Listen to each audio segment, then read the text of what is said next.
They thought we were scared. That's what burned the most.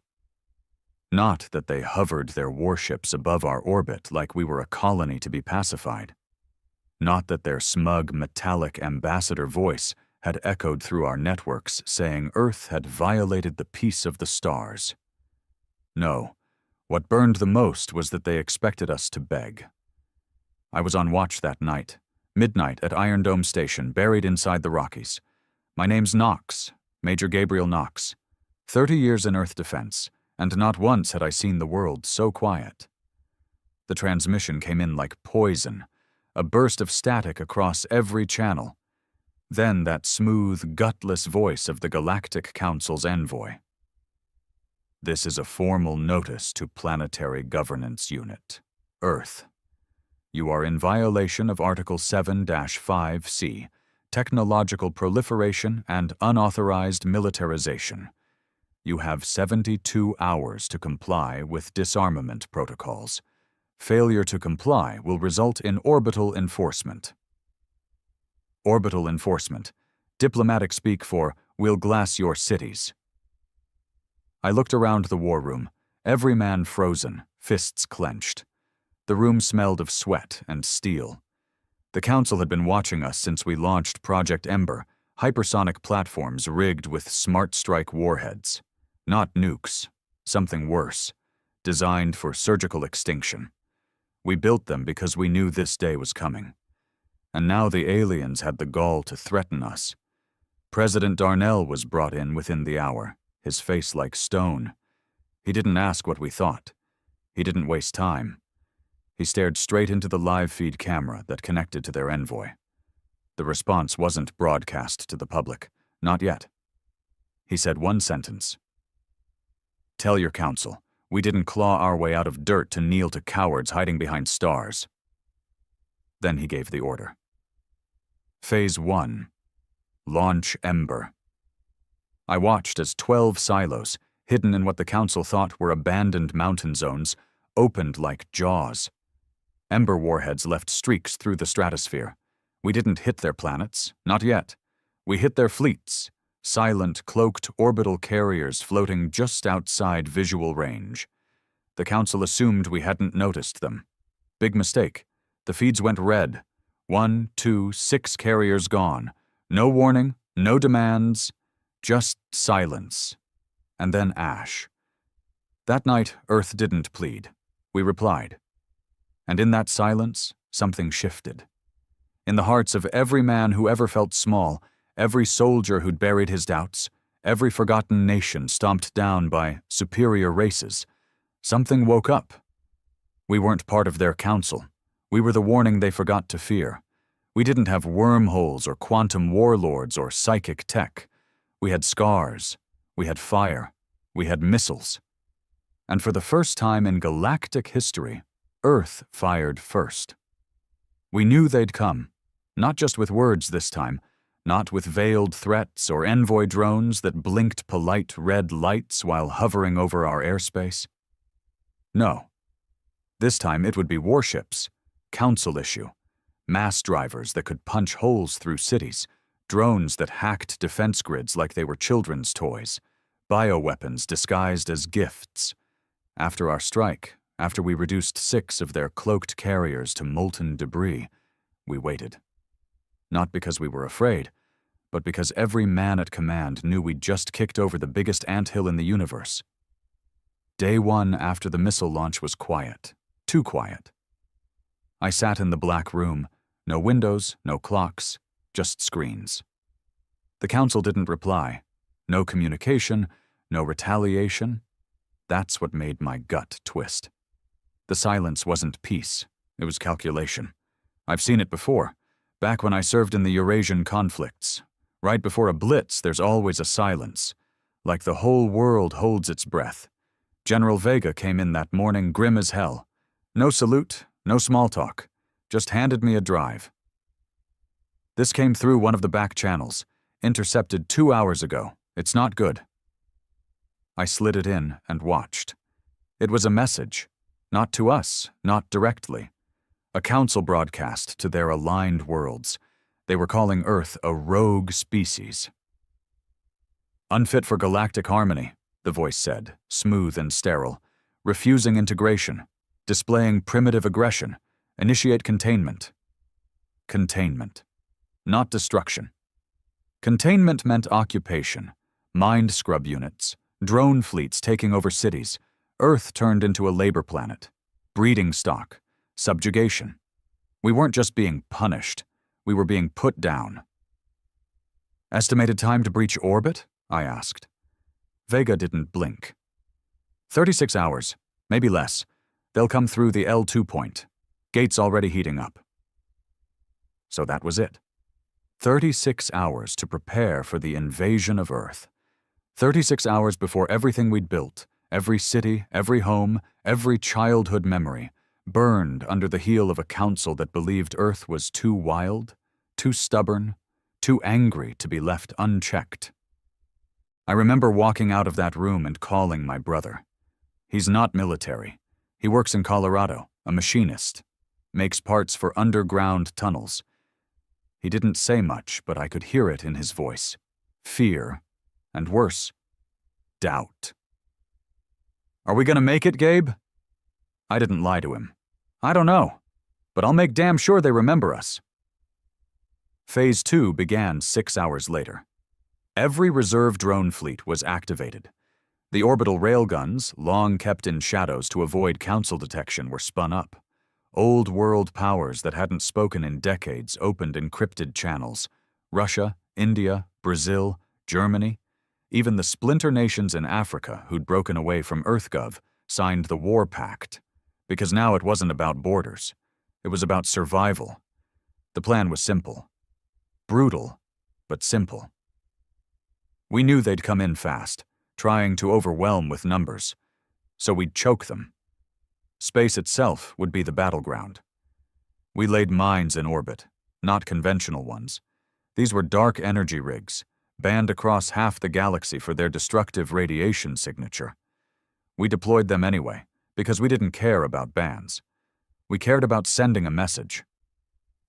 Earth isn't a planet, the defense minister said that night during the emergency address. It's a graveyard waiting to take guests. I sat with the other officers in the control center, watching the L2 gate on the big screen. A wormhole bloom, shimmering in gold and violet light, was forming. The first signs of entry. Then came the council fleet. Not 6, not a dozen. 124 ships. They didn't waste time. No warning, no message, just weapons drawn and shields up. Some of them were shaped like massive discs, others like insectoid nightmares, tendrils of alloy crawling with AI parasites. They moved like predators. They were here to break us. The first shots were fired within seconds. Orbital mines detonated. The darkness above Earth lit up like it was noon. Ships exploded, shredded into metallic dust. But the Council wasn't green. They adapted fast. Their skirmisher class broke through the kill field and began targeting our satellites, our comms, our planetary shields. That's when Command issued the words that still echo in my head. Release the Nix protocol. Nix wasn't a missile. It wasn't a fleet. It was a virus. Something we'd been working on in Black Labs for decades. It didn't kill. It corrupted. Think of it as a ghost, slipping into their systems, feeding false coordinates, turning ship sensors inside out. It was made from human chaos, no code, just randomness, the kind of madness machines weren't built to handle. And it worked. Within minutes, Council vessels began colliding. Friendly fire broke out. Half their fleet turned against itself. But we weren't done. Ember 2 platforms launched from deep-sea silos. The Council didn't expect that. Most of our satellites were fake, decoys built to draw fire. The real weapons were underwater, in the mountains, in the crust of the planet. Missiles tore through space, wrapping in stealth plasma until they were meters away from target. 12 more ships gone. Our people cheered. But victory doesn't come cheap. In retaliation, a capital-class cruiser broke through. Its mass driver pierced our orbital defense ring and slammed into Johannesburg. The explosion took out 5 million people in seconds. You could see the crater from space. Screams flooded every emergency network. Another beam carved through the Mediterranean, evaporating an entire fleet. By the end of the first wave, Earth had lost 15 million. 15 million souls. And the Council still wasn't done. We regrouped. The skies were burning. The moon had debris lodged into its surface. And still, we fought. Not because we thought we'd win, but because we'd rather die as humans than live as subjects. The moment that changed everything came 18 hours in. A Council dreadnought, the Varenth, approached Earth's upper atmosphere, bigger than anything we'd seen, bristling with tech we couldn't even understand. It opened a channel, and what it said still rattles in my skull. This planet's resistance is noted. Cease, or we shall initiate species reset protocol. Your evolution will be corrected. Corrected. That meant sterilization, genetic edits, stripping humanity of its edge. I slammed the console. No, I muttered. You think we're broken, that we're violent, that we don't fit, but we're exactly what this galaxy needs. We sent the last ember, the one we swore never to use. It wasn't aimed at a ship. It was aimed at the gate itself, the wormhole. If we couldn't hold the line, we'd break the damn door. The ember hit, the gate shattered. A collapse ripple tore through the entry point. Every remaining Council ship on the edge of the fold was sucked in and erased. No explosion, just silence. Half the fleet vanished in seconds. The rest fled. Cowards. When the smoke cleared, Earth was bleeding. Our oceans boiled in places. Our sky was scarred with debris rings. We lost cities. We lost friends. But we didn't lose ourselves. They sent us a threat. We replied with war, and now the galaxy knew. Earth wouldn't beg. Earth would burn before it bent. You could smell smoke in the air for weeks, not just from fires, though those never stopped. Cities crumbled, oceans sizzled, and black ash rained down like snow in the northern hemisphere. But the smoke was deeper than that. It was human. It was grief. The kind of collective mourning only war brings, where everyone knows someone who didn't make it. 15 million gone, gone in a flash of heat and silence. And yet, we were still here. No celebration, no victory parades, no presidents raising flags over rubble, just soldiers standing shoulder to shoulder, digging bodies out with their bare hands and praying the next wave didn't come. But the thing about humans, we don't forget. We don't forgive. The Council underestimated us once. They assumed they'd win with overwhelming force. They thought Earth was just another rebellious colony. They didn't realize we were born in war, raised on loss, conditioned to fight even when the odds say die. After the gate collapsed and the Council's fleet was shattered, their ships stopped coming. That was 3 days ago. Everyone kept asking, "Is it over?" Hell no. The silence was worse than the invasion, because we knew they weren't done. They were just changing tactics. I got called into a secure chamber at the core bunker in West Nevada. Deep underground. Real old school. Concrete walls. Manual locks. No AI, no network. Paranoia had its place now. I walked in, and command was there. Vega, Harlan, President Darnell, and a few foreign ministers who looked like they hadn't slept in a year. On the table was a body, or what was left of it. Blackened skin. No eyes. A branded mark on the chest. Some kind of council glyph. I knew what it was. Everyone in that room did. A traitor. The Council had made contact, not through an invasion fleet, but through people. They found the cracks in us. Not hard to do. Every society has them. the ones who believe resistance is pointless, the ones who'd trade loyalty for survival. They were calling themselves the Unified Accord. Humans working with the Council. Cowards, liars, diplomats who thought they could negotiate peace by selling Earth out piece by piece. A future as subjects under structured harmony, whatever the hell that meant. Vega threw a data pad onto the table. It slid toward me, screen flashing red. "There's more," he growled. "We intercepted a feed, transmission from one of their hidden ships. They've already landed agents, cloaked." "Where?" "Major cities, New York, Lagos, Bangkok, Berlin. They're activating networks, mind control tech, subversion." My throat went dry. "You're saying the war's not over? It's just underground?" He nodded. "They couldn't win in the sky, so now they'll try to infect us, from the inside." What came next wasn't war the way I knew it. This wasn't missiles and orbital strikes. It was whispers. It was neighbors disappearing. Scientists changing behavior. Politicians suddenly pushing for peaceful talks just days after millions were incinerated. We started seeing strange behavior patterns in the population. Calm in chaos.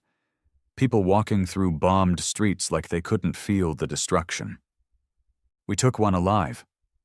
A woman, early 30s, used to be a teacher before the sky fell. Now she just smiled at everything, even when we locked her in the box. No expression but peace. She whispered something over and over again. Unity through submission. That's what the Accord was preaching. Peace if we obey. Survival if we surrendered. We ran neural scans. Her brain was laced with tech, nanites, council grade, silent invaders riding through bloodstream and nerves. Not quite mind control, worse, mind reprogramming. The Council wasn't just fighting a war, they were trying to rewrite us. We launched Operation Iron Veil, total lockdown of urban centers, communications blacked out. Any tech connected to the net was purged. Fires lit in cities as entire networks were destroyed. Internet gone. Satellites burned. We took ourselves back to the Stone Age to make sure nothing could be hijacked again. The people weren't happy. Hell, half the world thought we'd gone mad. But we weren't going to give the Council another inch. "Better disconnected than dismantled," Darnell said on the emergency channel. Still, not everyone agreed. That's when the bombs started. Inside our own bunkers. Our own people, turned by the Accord, began detonating themselves in secure zones. 3 commanders lost, 10 bunkers reduced to dust. We were being hollowed from the inside, eating our own guts. And in the middle of all this, the Council sent another message. Not through tech, not through space. They used a voice, a man, a human. He called himself Revik. Tall, well-dressed, eyes black as oil. Said he was earthborn. Said he'd awakened to the truth of the stars. He broadcast from a hijacked news channel in South America using a hidden uplink. Said Earth's resistance was childish. That our defiance had provoked suffering. That the Council was offering peace if we exterminated the military caste and submitted to biosocial integration. He didn't shout, he didn't threaten, he offered. And that was worse, because people listened. Some actually wanted what he was selling. An end to war, a place among the stars, food, water, peace. They didn't realize it was a cage dressed in flowers.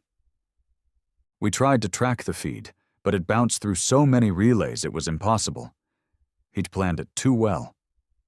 3 days later, command was hit. Not from space, from a mole. Someone on the inside, high up, fed coordinates to a Council skimmer, which breached our aerial defense and dropped a neutron payload on West Nevada. President Darnell was there, gone, just like that. I watched from the evac drone as the mountain cracked and collapsed. I don't remember screaming. Just silence. Hands clenched, rage in my chest like fire. Everything we'd bled for, everything we'd built, burning again. I remember Harlan, bruised, burnt, face ash-covered, grabbing my arm as we pulled him out of the rubble. "Knox," he choked. "They'll keep coming." Not in ships, in ideas, in offers, in kindness. That's when it hit me. This wasn't just about firepower anymore. This was about will. The Council knew humanity couldn't be wiped out with weapons. But they believed they could make us stop being human. Slowly, patiently, like boiling frogs in a pot. And damn it, they were almost right. But there's something about pain. It purifies. It cuts the weak from the strong. And those of us still breathing weren't about to bow. I called an emergency summit. No politics, just war leaders, soldiers, the ones who'd bled. We met in the Arctic, in a bunker built into a frozen trench, invisible from orbit, immune to scans. That's when I laid out Project Harrow. Not defensive, not reactive, vengeance. See, during the war, we'd captured something, a piece of their tech, a psychic core. It let their ships communicate instantly. We reverse-engineered it, created a pulse that could destroy any network connected to the Council's hive. A mental nuke. And we were going to detonate it right in the heart of their empire. Operation Harrow isn't just a message, I told the room. It's a promise. We will never be rewritten. We will never kneel. If they want to test Earth's fury, then they're going to feel every second of it. Not everyone agreed. A few wanted to fall back, to build, to recover. But I saw it in their eyes. The old fire. The thing Earth was built on. Not hope, defiance. And so it began. We would not just survive. We would make them regret ever touching our sky. You don't volunteer for something like Harrow. You're chosen. I wasn't surprised when they tapped me. Not because I was the best. I wasn't. I was just the last man who still hated enough to see the mission through. There were only 6 of us in total. No names, just call signs, no ranks, no uniforms, just purpose. This wasn't about medals or memory. If we made it out, we weren't coming home heroes. We'd be ghosts, the kind that haunted council archives for the next 1,000 years. The brief was simple. Get into the Delvian core, drop the psychic pulse, and get out. Or don't. Honestly, no one expected a return trip. Delvia wasn't their capital. It was worse. It was their mind. A planet wired with organic servers, thought-harvesting arrays, and something they called the consensus engine. A psychic relay that processed the thoughts of hundreds of species. That's where they planned their wars. That's where they edited rebellions before they started. It was the cerebral spine of the entire council. And we were going to shove a knife straight into it.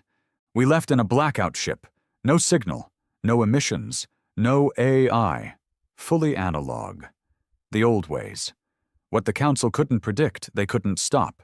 It took 7 days real-time to reach Delvia's orbit. 7 days locked in a steel coffin, breathing recycled air, listening to nothing but the creak of hull plates, and your own mind chewing itself up. I learned to hate silence on that trip. Then we got eyes on Delvia. Imagine a planet not built to live on, but to think through. Covered in metal vines, giant crystal spires pulsing with violet light, cities that looked more like synapses, whole regions dedicated to dream extraction. The atmosphere shimmered with interference, like the air itself was whispering. We had to run hard analog filters just to keep our vision straight. Even orbiting it made you feel wrong, like you were being watched by something that didn't have eyes. God, whispered Silas, our weapons man, this isn't a planet, it's a brain. He wasn't wrong. We cloaked the ship in thermogenic scatter, then dropped from orbit in kinetic pods. Free-fall descent. No engines, no trace. My suit lit up red from the heat as we pierced atmosphere. We landed just outside the relay spine, the core tower of the consensus engine. Time was ticking. The psychic pulse was volatile.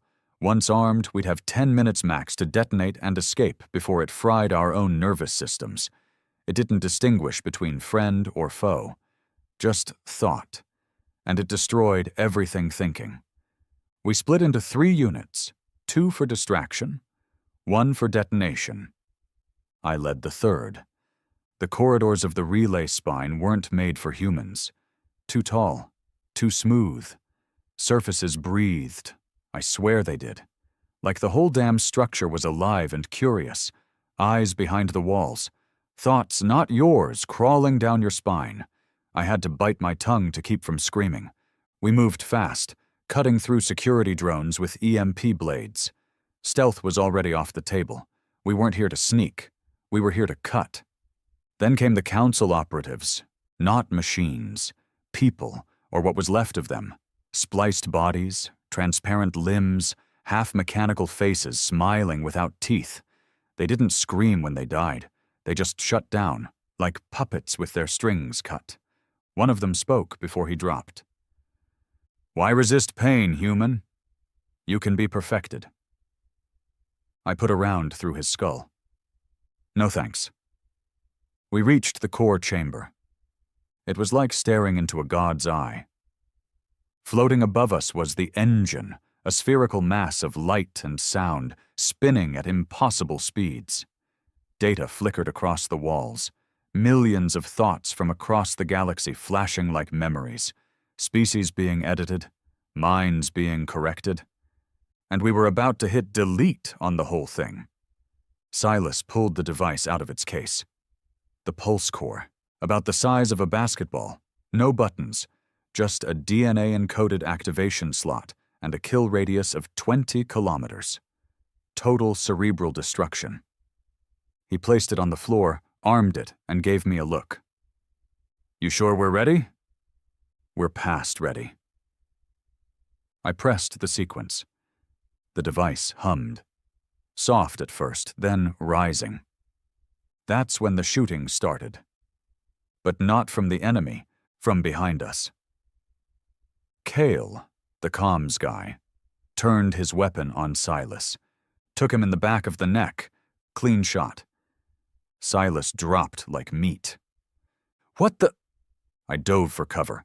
Kale stood above the pulse, weapon aimed at me. "Stand down, Knox." "Are you out of your damn mind?" He didn't look angry. He looked calm. Too calm. "They offered me truth, Gabe. Not slavery. Clarity. I saw it. In the visions. What Earth could become if we stop fighting." "Let me guess. Unity through submission?" I snarled. Kale smiled. "They showed me a future without war, without hunger, without death." I raised my rifle. "And they took your spine to get it." I shot first. The bullet caught him in the shoulder, spun him into the console. He didn't scream. Just stared at me like I'd betrayed him. "You don't have to fight it anymore, Knox," he whispered, bleeding out. "You can be better." "No," I said. "I can be human." I turned back to the core. 1 minute to detonation. The engine was aware of us now. The lights changed. The hum deepened. Walls opened, revealing rows of drones. They didn't move. They just watched. Waiting. I grabbed Silas's ID tag. Blood still warm. Scanned it against the core. "Pulse armed," the system said. 10 seconds. I didn't run. I stared into the engine and said what needed to be said. "Tell your council. This is what happens when you touch Earth." Then I bolted. I didn't escape clean. The blast radius caught my leg. Everything went white. For a while, I thought I was dead. But then the pain came back. Real, familiar, good. I woke up in a field unit weeks later, leg gone, replaced by steel, half my face burned, voice raw from screaming. But I was alive. More than I can say for the Council. The pulse worked. Delvia is dead now, a dead brain, a severed nervous system. No more consensus, no more vision stealing, no more rewriting. The Council reeled. Entire fleets lost command coordination. Colonies revolted. Species long under their boot rose up. Earth had thrown the first stone, and the galaxy was catching fire. But peace? That's a long way off. Revok is still out there. The Accord, too. Humans who believe slavery is salvation. Traitors hiding in our shadows. And Earth? We're rebuilding. But we're not the same. We're awake now. The Council threatened us, so we replied with missiles. They rewrote minds, so we replied with fire. They came to correct us. And we taught them to fear imperfection. This isn't over. This is just the beginning. They started calling us something new. Not Earthlings, not humans, not even Terrans. They called us torchbearers. At first, it sounded noble, like we'd lit the way for others to rise up, to burn their chains, to see that even the smallest planet could defy a 1,000-year empire. But it wasn't about hope. It was about fear. Because fire doesn't just warm, it destroys. We didn't ask to be leaders. We didn't ask to become legends. But the galaxy made us that way the minute we refused to kneel. Now they look to us, broken species, exiled colonies, shattered moons, hoping Earth will save them too. But we're not saviors, we're survivors. And in this new galaxy, the one we helped break, survival means making choices we never wanted to face. We set up our first outpost off-world on Terran 3, a rocky trade planet near the remains of the Council's former communication rings. It wasn't pretty. Dust storms, acid rains, but it was strategically vital. Every surviving Council faction still out there, scavengers, loyalist splinters, traitor species, wanted Terran for themselves. We got there first. The place was crawling with refugees, species I'd never seen before, skin like stone, eyes like molten glass, all of them carrying the same look, hollow, half-dead, clinging to hope they didn't understand. They knelt when they saw our uniforms. Knelt to us, that was the first red flag. I was sent as a diplomatic commander, which was military speak for enforcer with a clean face. The brass wanted someone who'd been in Delvia, someone who still had blood on his hands and a reputation that made others shut up before they spoke. I'd lost count of how many people I'd killed. I wore that number like a badge now. I met the locals on Terran's outskirts, a mix of rebel cells and broken species who had abandoned the Council after the pulse hit. They wanted weapons, supplies, protection, but more than that, they wanted permission. They wanted to know if they were allowed to fight back. "Why ask me?"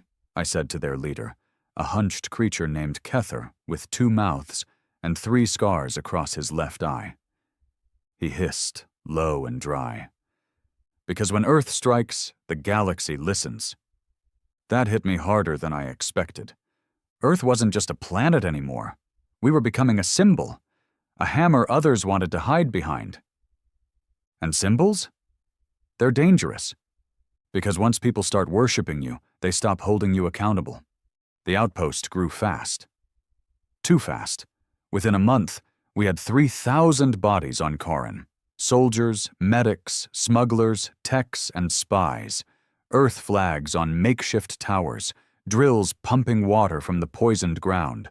Drones mapping every corner of the sky for old Council tech. I started seeing Earth soldiers bark orders at locals like they were livestock. One private backhanded a merchant over a shipment delay.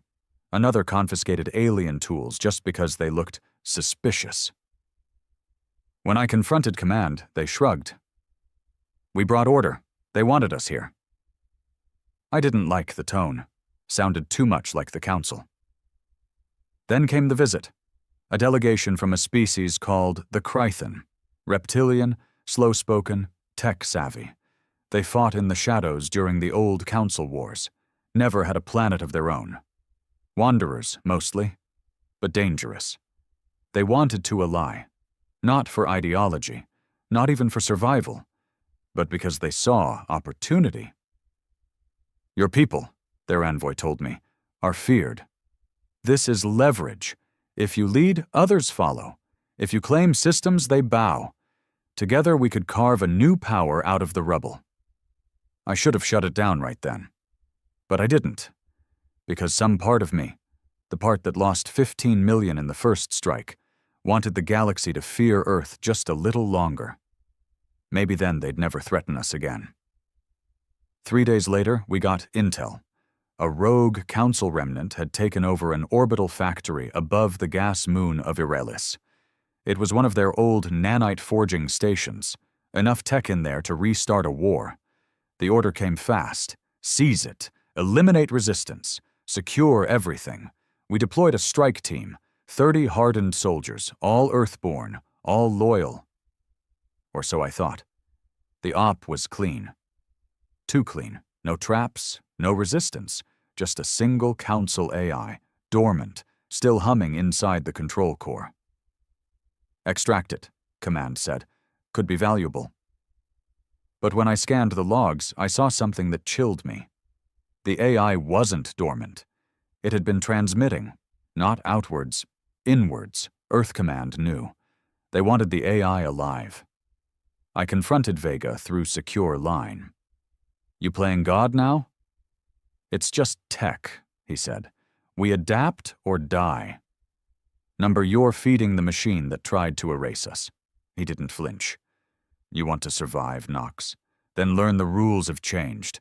We're not just defending Earth anymore. We're building an empire. That was the second red flag, and it bled into everything. Recruitment standards dropped. Earth soldiers began trading weapons for favors. Civilians disappeared in the night. Krythan advisors started wearing uniforms they hadn't earned. I saw a human officer beat a child for stealing rations. I saw a whole alien tribe relocated because they wouldn't swear loyalty to Earth's banner. And no one said a word. Because Earth was the torch-bearer. Because we were allowed. I tried to speak out, filed reports, challenged commanders, pulled soldiers aside. It didn't work. One night, I returned to my quarters and found the lights out. Door half open. I reached for my sidearm. Too late. 3 soldiers, Earthborn, eyes cold, no insignias. They didn't speak, just handed me a note. Stop, or next time we don't miss. I didn't report it. Because I already knew who'd sent them. Not Vega, not Command. The new Earth. The one rising in the ashes of the old one. The one that was learning how to be feared instead of fair. The one that believed respect comes from power, not principle. The next day, a caravan of refugees from a council-crushed colony arrived at the Karan gates. Women, children, wounded warriors. They carried nothing but tattered clothes and hollow eyes. Earth's new administration turned them away. We don't have the resources, they said. Let someone else carry the burden. So I opened the gates myself. Let them in. Took them under protection of my unit. Broke 3 direct orders doing it. Didn't care. Because this wasn't about strategy anymore. This was about soul. If Earth becomes the very thing we fought, the thing that burns planets and controls minds and turns away the weak, then what's the point of surviving? What's left to save? A few nights later, Revik returned. Not in person, in transmission. Somehow his Accord found a way to hijack the Karen feed. His face flickered onto every screen. Look what Earth becomes when unchallenged, he said. The tyrant always believes it's righteous. You burned Delvia. You shattered our minds. Now you build your own cages. I smashed the console. But the message was already spreading. And this time? People were starting to listen. Not just aliens, humans. Because deep down they saw it, too, that slow creep of power without conscience, that hunger, that same hunger we once fought. So now I stand at the edge of a line between loyalty and conscience, between Earth's survival and Earth's soul. And I ask myself the question no soldier wants to ask. When your enemy becomes your teacher, how long before you become the same monster?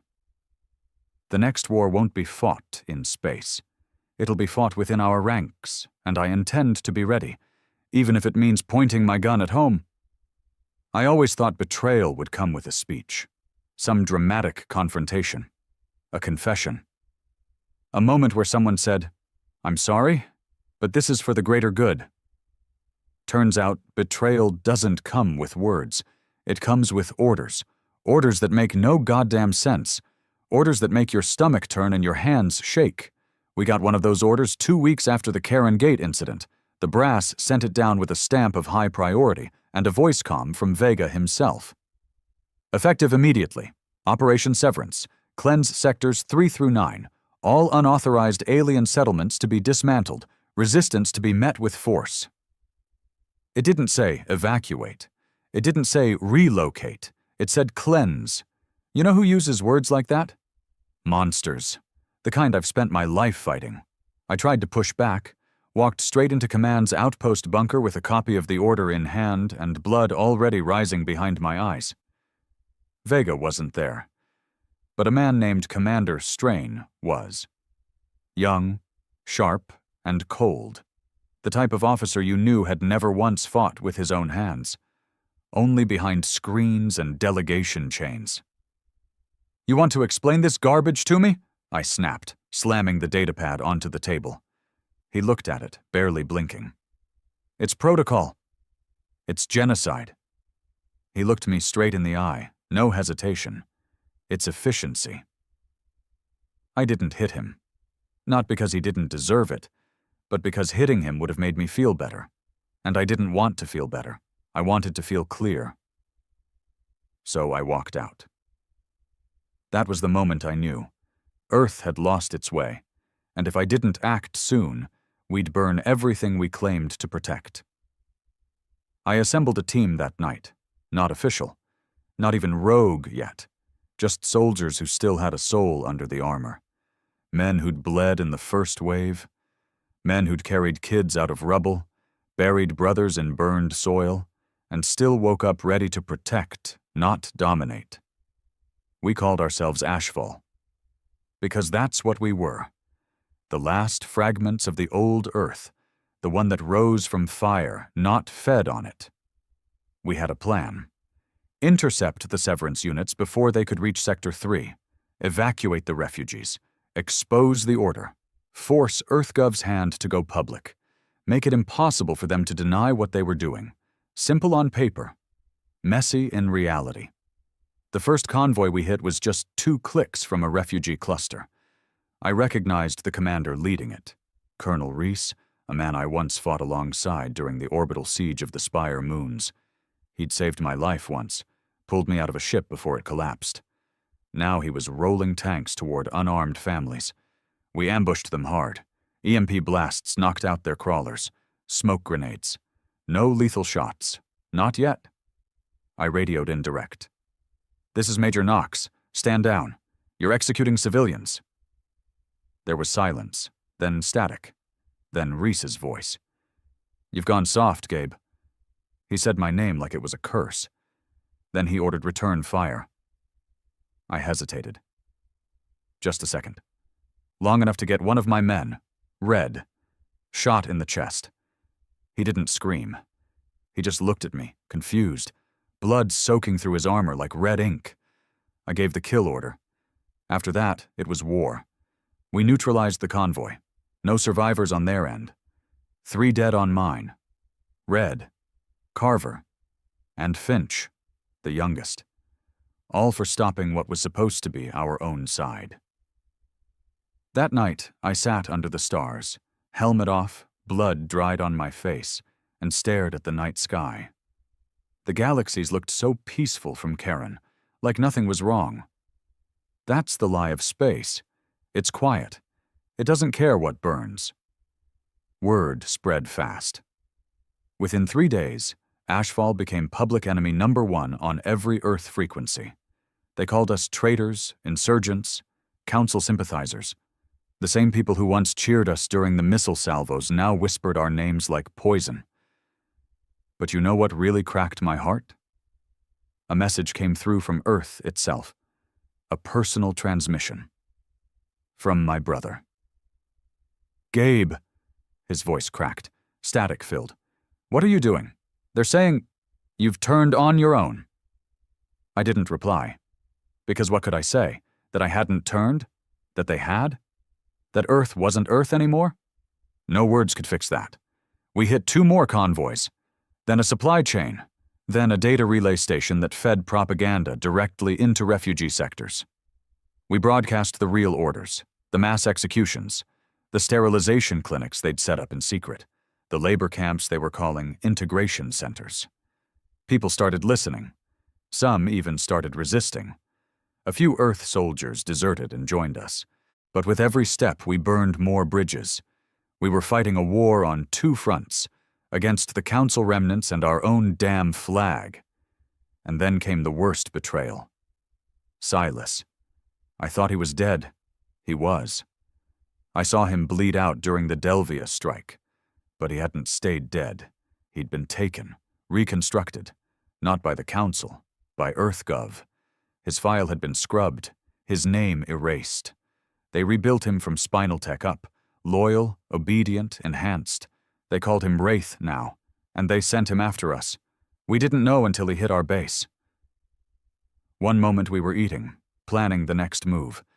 The next, a hole opened in the side of the bunker, and Wraith walked through like a shadow. I recognized him the second he pulled off his mask. "Silas?" He didn't even blink. "You should have died with honor," he said, voice colder than cryo steel. "Now you'll be erased." He took 2 of my men in seconds. I barely escaped with my life. We regrouped in the canyon shadows. Ashfall was broken, half our cells offline, command silenced, satellites blind. Earth had turned its brightest into weapons, and I had a decision to make. Keep running, or finish this. So here's what I'm doing now. I'm going home, back to Earth, back to the command chambers buried under the Rockies. I still have clearance codes. Old ones, outdated, but I know the back doors, the forgotten tunnels, the way in. I'm going to confront Vega. I'm going to end this, not with a broadcast, not with a speech, with a bullet. Because there's no redemption left in the system, no fixing Earth from the outside. Sometimes you have to bleed it clean from within. Ashfall will hold the line on Karen while I go. They know this may be a suicide run, but I'm not afraid to die. I've already died once, the day Earth stopped being worth bleeding for. Now I'm fighting for the Earth we were, not the empire we've become. And if I go down, I'll go down facing forward. The shuttle dropped into low orbit around Earth, like a thief returning to a house he once called home. No lights, no escort, just a grav-dead hull and an old ghost on board. That ghost was me. I'd memorized the approach vectors a lifetime ago, before the Council's first missiles rained down. Earth had changed since then. Darker skies, more satellites, thicker debris fields. From orbit, the surface looked bruised, still spinning, still breathing, but not the same. I wasn't coming back for a reunion. I was coming to kill what had taken Earth's soul. I landed outside the Rockies, 40 clicks from Iron Dome Command. The original bunker, old world, pre-Council tech, deep underground, where Vega ran operations now, where the new Earth made its darkest decisions. I'd been there before, as a soldier, as a hero. This time I came as a traitor, or maybe I finally stopped being one. The terrain was familiar. Cold wind, sharp rocks, dead trees. Nature didn't care about sides. It kept moving while men killed each other for flags and power. I moved fast, under cover of darkness. Low tech, manual gear, no signals, no drones. I was a ghost in a graveyard. and I was home. The entrance tunnel was hidden inside a collapsed rail station, long since buried in rockslide. But I knew the old code. 4 pulses on the outer panel, 1 pause, then 3 quick taps. Emergency override sequence, left over from the original EarthGov protocols. The door opened. Cold air, smell of rust and oil. I slipped inside. The bunker was quieter than I expected. No alarms, no guards in the outer ring, just sterile lights and automated turrets scanning blindly. Comms were running, but silent. Probably encrypted chatter above my clearance now. I kept my head down, moved through maintenance shafts, emergency ladders, crawl spaces too narrow for drones. Every corridor was a memory. Here was where I got my first kill order during the Council siege. There was where Red lit a cigar after we bombed the blockade. Now it was empty. Like everyone I knew had already died here. They just hadn't laid down yet. I reached sub-level 9, the war room, still intact. The door was sealed, of course, reinforced titanium with retina lock and DNA check. Problem was, I still had clearance. My DNA hadn't been wiped yet. My eye scan was still registered. They never expected me to come back. The door hissed open, and there he was. Vega, older, thinner, face gaunt, eyes like coals behind glass. He didn't flinch when I walked in. Didn't reach for a weapon. He just looked at me and sighed. I was wondering when you'd grow the balls to come home. I didn't waste time. You ordered the purges. Yes. You used council tech on our own people. Yes. You killed Darnell. He smirked. That one wasn't me, but I didn't stop it either. I drew my weapon. He didn't blink. You going to shoot me now, Knox? Number not yet. First, I want to know. Why? That's when he stood. Calm, hands behind his back, and gave me the truth I wasn't ready for. You remember the first pulse, right? Vega said, circling the table like we were playing some kind of war game.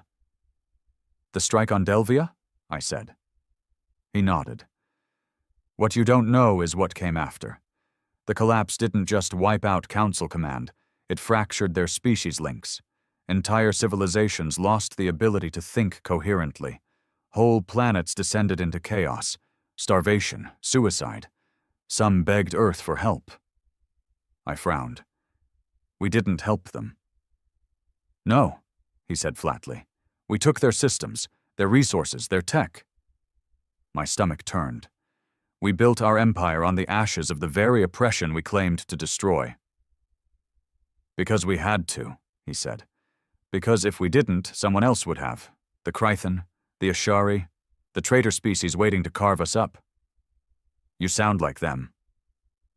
I sound like a realist, Knox. He leaned forward. You want Earth to be noble, clean, merciful, but Earth never survived by being good. We survived by being brutal when we had to. You think I enjoy the purges, the mind scans, the sterilization protocols? I raised my weapon again. Don't give me that martyr speech. You enjoy power. That's the difference. He laughed.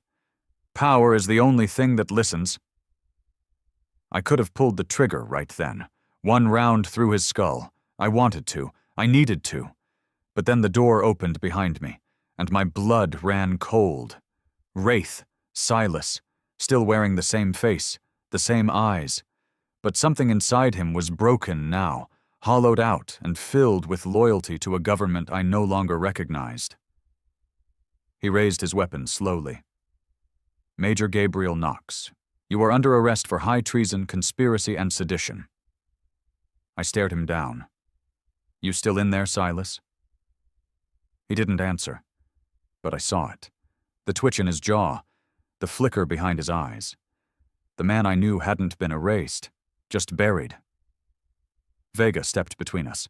Stand down, Wraith, let him go. Silas hesitated, confused. Sir, you heard me. Silas lowered the weapon slowly, then Vega turned back to me. I want you to leave, Knox. You've made your point. You're letting me go? Number I'm sending you. He tossed a data chip onto the table.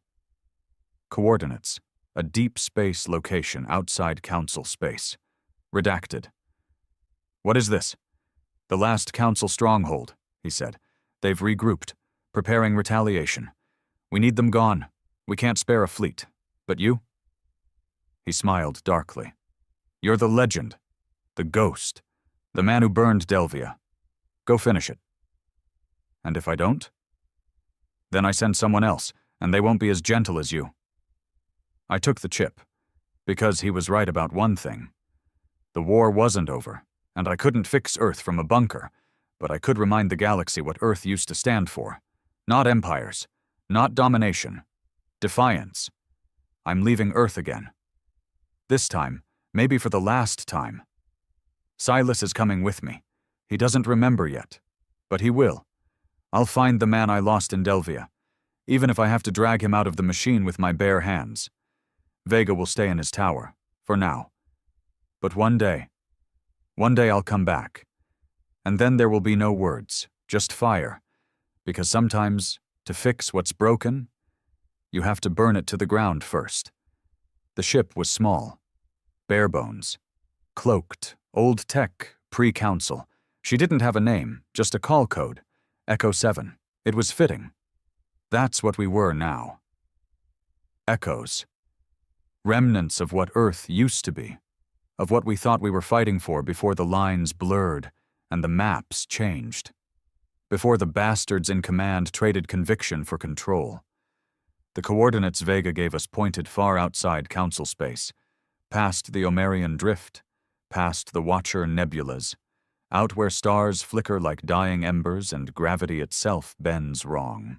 A dead zone, they called it. But the data was clear.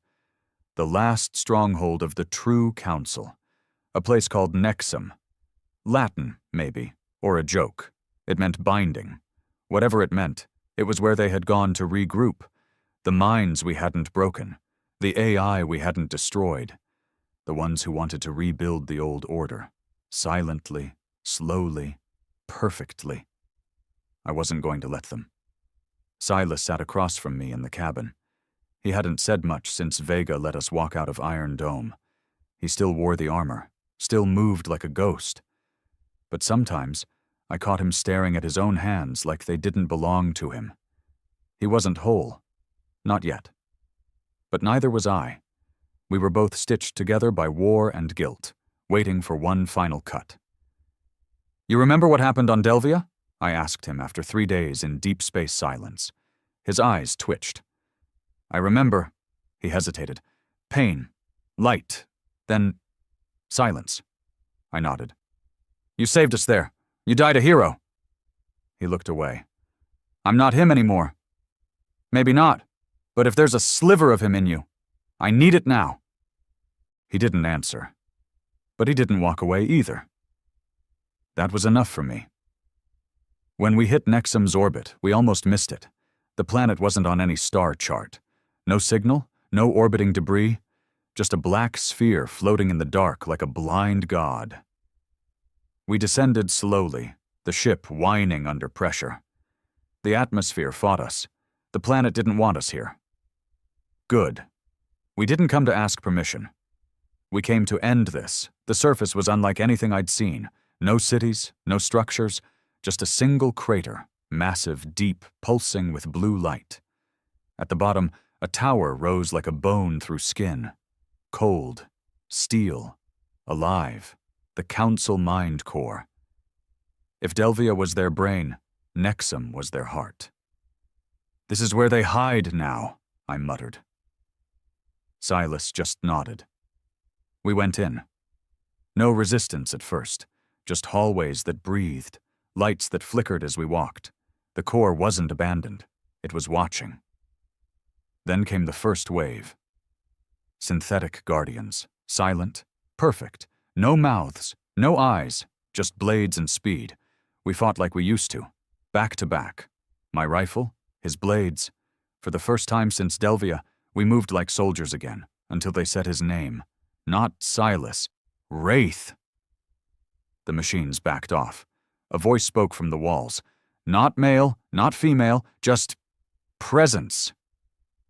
Unit Wraith, return to protocol. Your mission is not complete. Silas froze. Don't listen, I growled. You're not theirs. You are ours, the voice said. Created. Purposed. Finished. He raised his weapon. Not at me, at his own head. I grabbed his arm. Don't.